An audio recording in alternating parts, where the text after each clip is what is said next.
बहुत मस्ती करते हैं, आप कहाँ बैठे हैं ऊपर?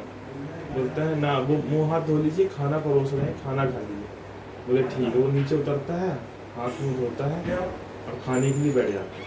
अब खाने के लिए जब बैठता है तो गांव में पुड़ियाँ बनती हैं। गांव में पूड़ी बड़ी बड़ी बनती है, उससे है कि पूड़ी छोटी छोटी बनती है। तो अब ये पूड़ी सब्जी वब्जी सब परोसा जाता है उसको थाली में।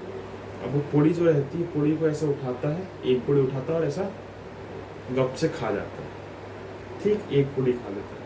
तो ऐसा देख रही होती है, तो उसकी जो साली रहती है वो हंस रही होती है उसको देख देख के।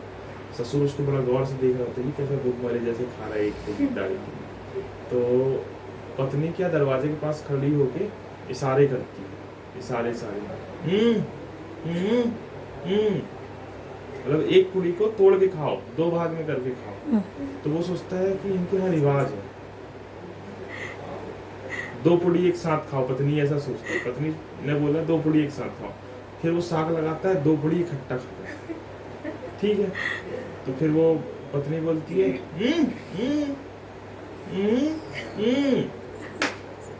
मतलब दो पूड़ी के चार भाग करो, दो पूड़ी के चार भाग करो। वो सोचता है कि चार पूड़ी एक साथ खाना है। अब वो चार पूड़ी सब्जी में लगा कैसे खाता, तो पूरा गाल आल उसके भरे। उसकी साली देख के खूब खुश होती है, खूब।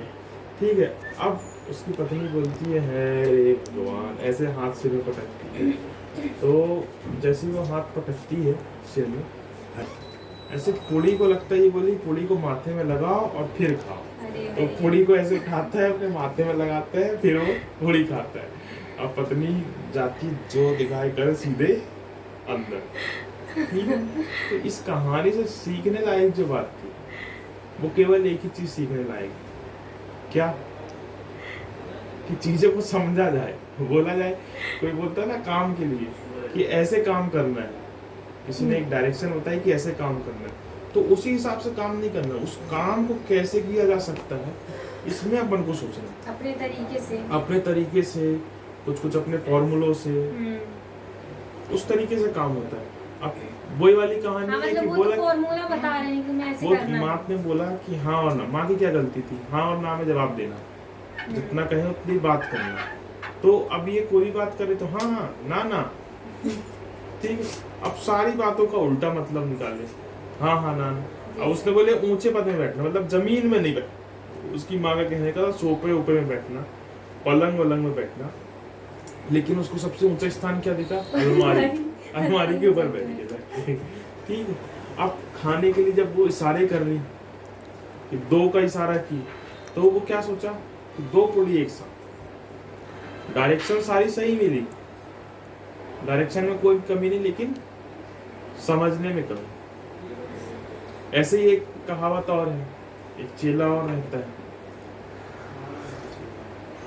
एक गुरु रहते हैं, एक चेला रहता है।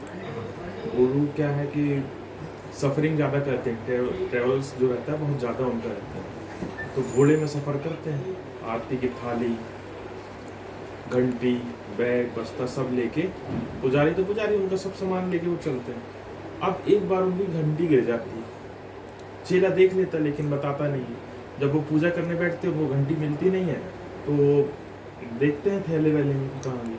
तो फिर बोलते कि वो गिर गई थी क्या आपकी घंटी, गिर गई थी। तो बोलते हैं कि आपने क्यों नहीं उठाई? चेले से बोलते हैं गुरु कि तुमने क्यों नहीं उठाई? अब की बार से चेले को बोलते हैं कि अब बोले कि तुमने तो बताया नहीं था। चेला गुरु जी से बोलता है आपने पहले बताया नहीं था कि सामान उठाना है। बोले ठीक है, अब से जो भी गिरे तुम उठाना, घोड़े से जो भी सामान गिरे तुम उठाना। तो एक बार क्या होता है कि जो घोड़ा होता है वो लीड करता है। अब वो क्या करता है, बर्तन में उठा के ले जाता है गुरु जी के पास। बोलते गुरु जी बोलते ये क्या है?